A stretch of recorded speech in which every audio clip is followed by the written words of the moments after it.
প্রিয় বন্ধুরা, নিজের কষ্টের পয়সায় মার্কেটে যখন ফোন কিনতে যাবেন, আজকের পর থেকে দোকানে একটা নতুন ফোন দেখতে পাবেন। ফোনটার নাম হচ্ছে ভিভো Y200E।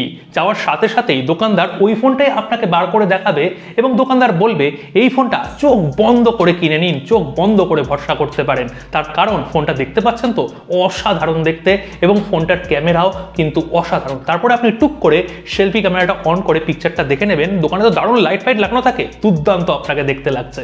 আর আপনি চোখ কান বুঝে 20,000, হ্যাঁ আপনার কষ্টের ওই 20,000 টাকা দিয়ে ফোনটাকে বাড়িতে কিনে নিয়ে আসবেন। বাড়িতেও একদিন দুদিন এক সপ্তাহ বেশ ভালো লাগবে, তারপর থেকে আসল রং দেখানো শুরু করবে। নমস্কার বন্ধুরা, আমি হচ্ছি অতনু, আপনারা দেখছেন লিঙ্কটিক্স বাংলা। আর আজকে ভিভো পুরোপুরি টাটকা তাদের ওয়াই সিরিজের আন্ডারে Y200E 5G এই ফোনটা লঞ্চ করে দিল। আর আজকে আমরা এই ফোনটাকে পোস্টমর্টম করব আর আপনাদের বলবো কেন আপনারা এই ফোনটা ভুলেও ক্রয় করবেন না। হ্যাঁ, পুরোপুরিভাবে দেখাবো। তো প্রথমে যদি বলি যে এই ফোনটার ডিসপ্লে সেকশন কি, ডিসপ্লে দুর্দান্ত। আমি একদম কোশ্চেন করবো না যে ডিসপ্লেতে এখানে কুলবাল কিছু করা হয়েছে, কিন্তু বেজেলগুলো একদম এখানে থিন নয়, এখানে যথেষ্ট মোটা বেজেল দেওয়া হয়েছে। FHD plus panel, AMOLED panel, 120 হার্জের রিফ্রেশ রেট আছে, একটা ডিসেন্ট টাইপের ডিসপ্লে। কিন্তু কার্ভ ডিসপ্লে মার্কেটে রয়েছে। আমি বলছি না যে কার্ভ ডিসপ্লের ফোনই আপনাকে কিনতে হবে, আপনি ফ্ল্যাট ডিসপ্লের ফোন কিনতে পারেন, কিন্তু বেজেল অনেকটাই কম পাওয়া যাচ্ছে এই 20,000 টাকা প্রাইস সেগমেন্টের মধ্যে। অন্যান্য কোম্পানিরা এটা অফার করছে, কিন্তু আপনারা ইন ডিসপ্লে ফিঙ্গারপ্রিন্ট সেন্সারও পেয়ে যাচ্ছেন। কিন্তু ফোনের যদি এখানে সৌন্দর্যের কথা বলি, ওই বললাম না অফলাইন মার্কেট, দোকানে যখন কিনতে যাবেন ফোনটা তো দেখতে দুর্দান্ত হবেই। ব্যাক সেকশনে লেদার ফিনিশ রয়েছে এবং অরেঞ্জ কালারের কালারটা না কিন্তু অনবদ্য দেখতে লাগছে, আমারও পছন্দ হয়েছে।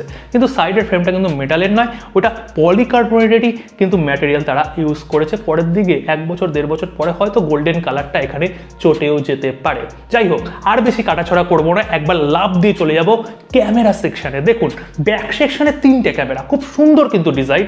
ব্যাক সেকশনে 3টে ক্যামেরা দেখতে পাবেন। যেটা মেন ক্যামেরা সেটা হচ্ছে 50 মেগাপিক্সেল, কিন্তু 4K ভিডিও রেকর্ডিং করতে পারবেন না, ফুল এইচডিতেই ভিডিও রেকর্ডিং করতে পারবেন। আর আপনারা যদি মনে করেন কোনো পিকনিকে গেছেন, কোথাও ফিস্ট করতে গেছেন, একসঙ্গে অনেকে দাঁড়িয়ে রয়েছে, আল্ট্রা ওয়াইড ক্যামেরাটা অন করে ফটো তুলে নেবেন বা ব্লগিং করবেন, ভিডিও করবেন, আল্ট্রা ওয়াইড ক্যামেরা কিন্তু এই ফোনটার সাথে তারা দেয়নি। এখানে কোনো আল্ট্রা ওয়াইড ক্যামেরা নেই।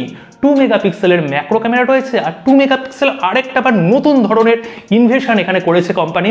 এখানে 2 মেগাপিক্সেলের ফ্লিকার ফ্রি একটা 2 মেগাপিক্সেলের ক্যামেরা দিয়ে দেওয়া হয়েছে। মানে 2 মেগাপিক্সেল আদৌ কি 2 মেগাপিক্সেল তাও আমি জানি না, ওটা এআই ক্যামেরার মানকের মতনই একটা ক্যামেরা, কিন্তু ফ্লিকার ফ্রি এক্সপিরিয়েন্স দেবে, একটা গিমিক। কিন্তু আলট্রা ওয়াইড ক্যামেরা এখানে থাকা উচিতই ছিল।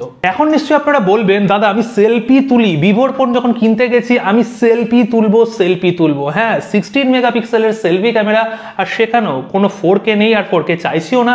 ফুল এইচডিতে আপনারা ভিডিও রেকর্ডিং করতে পারবেন, কিন্তু কোনো স্ট্যাবিলাইজেশন পাবেন না, কারণ ব্যাক সেকশনে শুধু EIS রয়েছে আর ওয়াইস এর কথা তো ভুলেই যায়। এত কিছু বলার পর নিশ্চয়ই আপনারা চিন্তা করছেন যে প্রসেসর সেগমেন্ট তো দোকানদার ভালোই বলেছিল, স্ন্যাপড্রাগনের 5G প্রসেসর, এখানে নতুন আর্কিটেকচারের প্রসেসর দিচ্ছে, তো এখানে আমি আর কোথায় নিন্দা করব। দেখুন দাদা, এখানে স্ন্যাপড্রাগনের 4 Gen 2 প্রসেসরটা দেওয়া হচ্ছে এবং এই প্রসেসর দিয়ে মার্কেটে যেই ফোন রয়েছে Redmi 12 5G, পোকো M6 Proর মতন ফোন, সেগুলো 10 থেকে 11,000, আবার কম করে অফারের সাথে আবার 9,000 টাকাও বিক্রি হচ্ছে।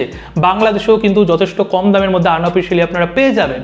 তো এই ফোনটা 20,000 টাকা এই প্রাইস সেগমেন্টে এই প্রসেসরটাই অফার করছে। প্রসেসর খুব একটা খারাপ নয়, 4nm বেস্ট আর্কিটেকচারে গঠিত, কিন্তু কোনো 4K ভিডিও রেকর্ডিং আপনারা করতে পারবেন না। এমনকি আপনারা ইউটিউবে যদি 4K ভিডিও দেখতে চান সেটাও দেখতে পারবেন না, একটা তো লিমিটেশন রয়েছে। এই প্রসেসরটাকে যদি আমি ধরি 15,000 টাকা সেগমেন্টের মধ্যে ঠিকঠাক একটা প্রসেসর, যদিও 12 থেকে 13-র মধ্যে পুরোপুরি ঠিকঠাক, কিন্তু এটা 20,000 টাকায় কিন্তু তারা নিয়ে গেছে। কেন? Offline centric phone. এখানে আপনাকে দোকানদার বারবার করে বুঝাবে এই ফোনটাই ভালো আর আপনারা ওই ফোনটাই কিনতে যাবেন। দেখুন এখানে ব্যাটারি সেগমেন্টে 5000 mAh এর ব্যাটারি, 44 ওয়াটের fast charger, type C port, dual stereo speaker ঠিকঠাক আছে, একদম স্ট্যান্ডার্ড আছে। এবং অ্যান্ড্রয়েড 14-এর সাথে এখানে যে ভিভোর যে থাকে ফান টাচ ওএস সেটা আপনারা পেয়ে যাচ্ছেন। আর 2 থেকে 3 বছর এখানে কিন্তু আপডেটও আসবে। ভিভো কোম্পানি কিন্তু দুটো ভ্যারিয়েন্টকে লঞ্চ করেছে, 6GB র্যাম সঙ্গে 128GB, যেটার দাম ইন্ডিয়াতে করা হয়েছে 19,999, 20,000 টাকা। এছাড়াও 8GB র্যাম সঙ্গে 128GB, যেটার দাম আরও 1,000 টাকা বেশি করা হয়েছে। এখানে হাইব্রিড সিম স্লট আপনারা ব্যবহার করতে পারছেন, দুটো সিম কার্ড নিয়ে যেতে পারেন, ব্যবহার করতে পারেন, বা একটা মেমোরি কার্ড একটা সিম কার্ড আপনারা ব্যবহার করতে পারেন। তো ওভারঅল এই হচ্ছে এই ফোনটার স্পেসিফিকেশন। আমি আবার বলছি, এটা অনলাইন সেন্ট্রিক ফোন নয়, অফলাইন সেন্ট্রিক ফোন, এবং অফলাইনে 1-2,000 3,000 5,000 টাকা একটু বেশি হয়। কিন্তু আপনারা যারা সচেতন মানুষ, নিজের কষ্টের পয়সায় ফোন ক্রয় করেন, আপনারা ভুলেও এই ফোনটার দিকে এগোবেন না। বাংলাদেশে এই ফোনটা আন্ডার 30,000-এর মধ্যে চলে আসবে, অফিসিয়াল আসতে পারে, আনঅফিসিয়ালও বিক্রি হয়, কিন্তু ভুলেও আপনারা দোকান থেকে এই ফোনটাকে ক্রয় করবেন না।